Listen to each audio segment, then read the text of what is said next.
আসসালামু আলাইকুম সবাইকে। তো আজকে আমরা বিভিন্ন চাকরির পরীক্ষায় আসা এই লগের কোশ্চেনটা সমাধান করব ইনশাল্লাহ। তো কমপ্লেক্স সাইডে লগ 8/2 এটা টোটালটাকে আমরা ধরে নিব একটা চলক এক্স। লগ 8/2 ইকুয়াল একটা চলক ধরে নিব, অ্যানি চলক এক্স ধরে নিলাম আমরা। তো এখানে আমরা পরের লাইনে যেটা করব সেটা হলো, এখানে একটা লগের সূত্র অ্যাপ্লাই করা যায়। 8 লগের বেস আর 2 তো আর্গুমেন্ট লেফট হ্যান্ড সাইডে থাকবে, এটা লগের সূত্র। আর্গুমেন্ট লেফট হ্যান্ড সাইডে থাকবে, লগের বেসটা ট্রান্সফার হয়ে রাইট হ্যান্ড সাইডে যাবে, গিয়ে এক্সের জায়গাটা দখল করবে, আর এক্সকে 8-এর পাওয়ার হিসেবেই নিবে 8। তো 8 power x, 2 equal 8 power x, এটা মনে রাখবেন অবশ্যই। নেক্সট লাইনে আমরা বেস সেম করব।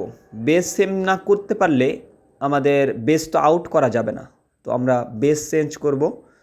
তো 8কে লেখা যায় 2 কিউব, মানে 3টা 2 গুণ করলে 8 হয়।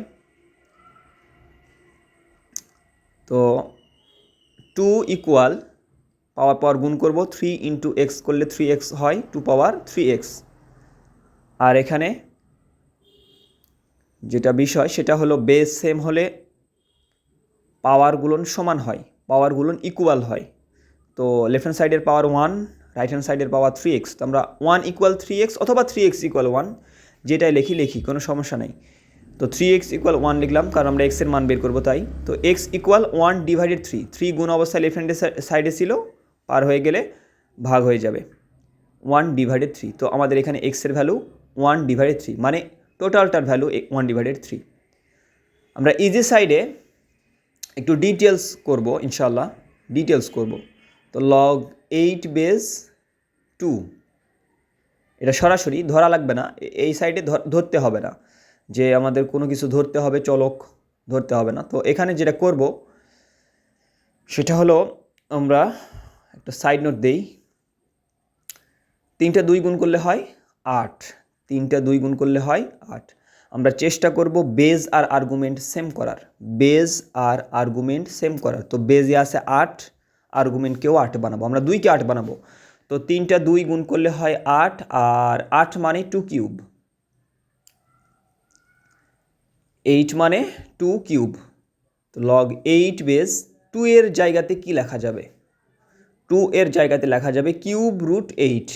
কিউব রুট 8 মানে কিন্তু 2, এটারও সাইড নোট আমরা অবশ্যই দিব, এটারও সাইড নোট দিব। যে কিউব রুট 8 মানে যে 2, সেটা একটু সাইড নোট দিলাম। কিউব রুট 8, কিউব রুট মানে 1 ডিভাইডেড 3, কিউব রুট মানে 1 ডিভাইডেড 3। তো 8 পাওয়ার 1 ডিভাইডেড 3। আর আমরা 8কে তো লিখতেই পারি, উপরে দেখলাম 2 কিউব, 2 পাওয়ার 3। তো 2 পাওয়ার 3 এর সঙ্গে 1 ডিভাইডেড 3 গুণ হয়ে যাবে, 3 3 কাটা 2। তার মানে আমরা এটা বুঝতে পারলাম যে কিউব রুট 8 মানে 2, কিউব রুট 8 মানে 2। তো এখানে আমরা যেটা করব, কিউব রুটটা ভাঙাবো। 8 পাওয়ার 1 ডিভাইডেড 3, 1/3। কিউব রুট মানে 1 ডিভাইডেড 3। তো লগের সূত্র পাওয়ারটা সহগে আসে, আর্গুমেন্টের পাওয়ার সহগেই আসে। 1 ডিভাইডেড 3 সাইডে চলে আসবে, 1 ডিভাইডেড 3 লগ 8/8। এখানে বেজ আর্গুমেন্ট সমান হয়ে গেছে, অবশ্যই লগের সূত্র অ্যাপ্লাই করা যাবে। সেটা হলো লগ a/a মানে 1, মানে বেজ আর আর্গুমেন্ট যদি সমান হয় তাহলে সেটা 1 হয়ে যায়, যদি দশমিক না থাকে। তাহলে 8/8 অবশ্যই 1 ডিভাইডেড 3 অ্যান্সার। সবাইকে ধন্যবাদ। এ ধরনের আরও ভিডিও পেতে আপনারা অবশ্যই আমাদের পেজের সঙ্গেই থাকবেন ইনশাল্লাহ। আসসালামু আলাইকুম।